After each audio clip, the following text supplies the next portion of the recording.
தந்தை மகன் தூயாவியாரின் பெயராலே ஆமென். பாந்தவர்களே, அனைவருக்கும் காலை வணக்கம். நல்லா இருக்கீங்களா? பாந்தவர்களே, நம்ம எல்லாருக்குமே நிறைய கவலைகள் இருக்குது. இந்த கவலைகள் எதை பற்றின்னு பார்த்தா, அது இன்றைக்கி பற்றி கிடையாது. கவலைகள் நாளைய பற்றி தான் பெருமளவில். இன்றைக்கி என்ன சாப்பிட போகிறோம் அப்படின்ற பயம் இருக்குது. ஆனால் அதை விட அதிகமாக நாளைக்கு சாப்பாடு இருக்குமா அப்படின்ற பயம்.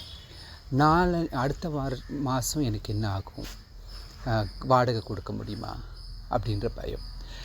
அடுத்த வருஷம் எனக்கு இந்த மாதிரி பிரச்சனை எதாவது வருமா, இல்லை என்னோடய வயசான காலத்தில் என்ன ஆகும், அதே போல் நான் செத்த பிறகு என்ன ஆகும். இந்த மாதிரி எதிர்காலத்தை பற்றி தான் இன்னும் அதிகமாக கவலை நம்ம எல்லாருக்குமே இருக்குது. ஆண்டவர் சொல்கிறார் தான், இன்றைய கவலை ஏன் இன்றைக்கி போதும், நாளை பற்றி யோசிக்காதீங்க. ஆனாலும் யதார்த்தமாக பார்த்தா நாம் பெருமளவில் அலைக்கழிக்கப்படுவது எதிர்காலத்தை குறித்து, அதை பற்றிய கவலைகள் குறித்து. உண்மையில் இந்த எல்லா கவலைகளையும் தீர்க்க வல்லவர் இயேசு கிறிஸ்து தான்.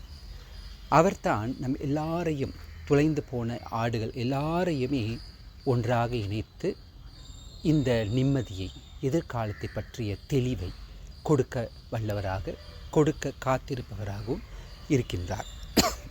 தொலைந்து போன ஆடுகள் நம்ம எல்லாருமே அப்படி தான் இருந்தோம்.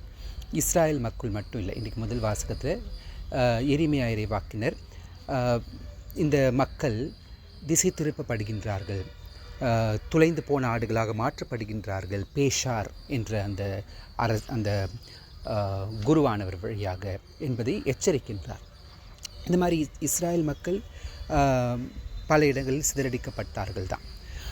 அவருடைய சீடர்கள்கிட்ட கூட ஆண்டவர் ஒரு தரம் சொல்கிறாரு, தொலைந்து போன இஸ்ராயல் நாடுகளுக்கு மட்டும் போங்க, மற்ற இடத்துக்கெலாம் போக வேண்டாம் அப்படின்னு. ஆனாலும் அப்படி இருந்தாலும் கூட மற்ற விதங்களிலும் கூட மற்ற போதகர்கள் வச்சுக்கோங்களேன், மற்ற இறைவாக்கினர்கள், மற்ற மதங்களின் வழியாக கூட மக்கள் பல இடங்களில் சிதறடிக்கப்பட்டிருந்தார்கள். எல்லாருக்குமே தான் ஆண்டவர் இயேசு வந்தார்.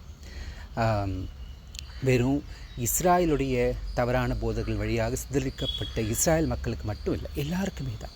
இந்த எல்லாரையுமே அவருடைய உடலில் ஆண்டவர் இயேசு இணைத்திருக்கின்றார். இதுதான் இன்றைய 2வது வாசகம். அவருடைய உடலானது திருச்சபையில் இயேசு நம்ம எல்லாரையுமே, வெறும் தொலைந்து போன இஸ்ராயல் நாடுகள் மட்டும் இல்லை, தொலைந்து போன எல்லா ஆடுகளையும் இணைத்து அந்த தெளிவை, எதிர்காலத்தை பற்றிய அந்த தெளிவை, மன நிம்மதியை கொடுக்க அவர் ஆவலாக இருக்கின்றார்.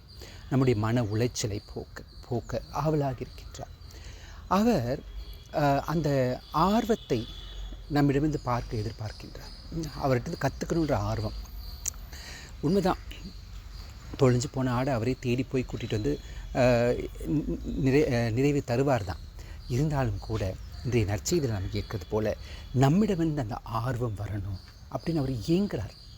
இன்றைக்கி நற்செய்தியில் பார்த்தீங்கன்னா, அந்த மக்கள், ஆண்டவரும் அவருடைய சீடர்களும் படகுல அப்படியே கடந்து போயிடுறாங்க, இந்த முனையிலேருந்து அந்த முனை வரைக்கும்.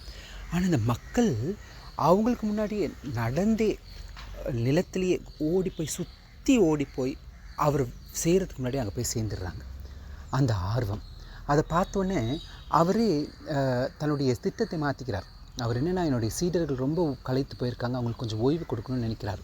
ஆனால் அந்த ஓய்வை கூட தள்ளி வச்சுட்டு இவங்களுக்கு திருப்பியும் அந்த தெளிவை போதிக்கின்றார், நெடுநேரம் கற்பிக்கின்றார், எதிர்காலத்தை பற்றிய எல்லா குழப்பங்களையும் அகற்றுகின்றார், வர இருக்கும் உலகத்தை பற்றிய எல்லா குழப்பங்களையும் அகற்றுகின்றார்.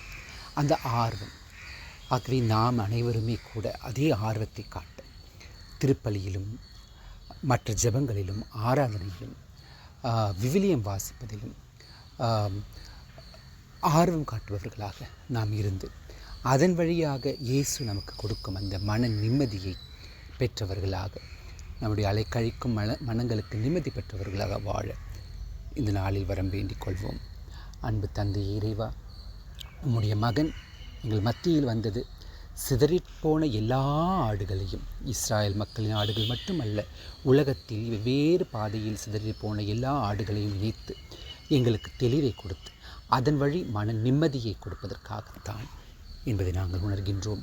அந்த நிம்மதியை பெறுவதற்கு ஆர்வம் கொண்டவர்களாக, அவரிடம் ஓடோடி வருபவர்களாக, அவரை தேடி நாடுபவர்களாக நாங்கள் அனைவரும் இருக்க எங்களுக்கு அருள் புரியுமாறு அதே எங்கள் ஆண்டவர் இயேசு கிறிஸ்து வழியாக உம்மிடம் மன்றாடுகின்றோம் தந்தையே.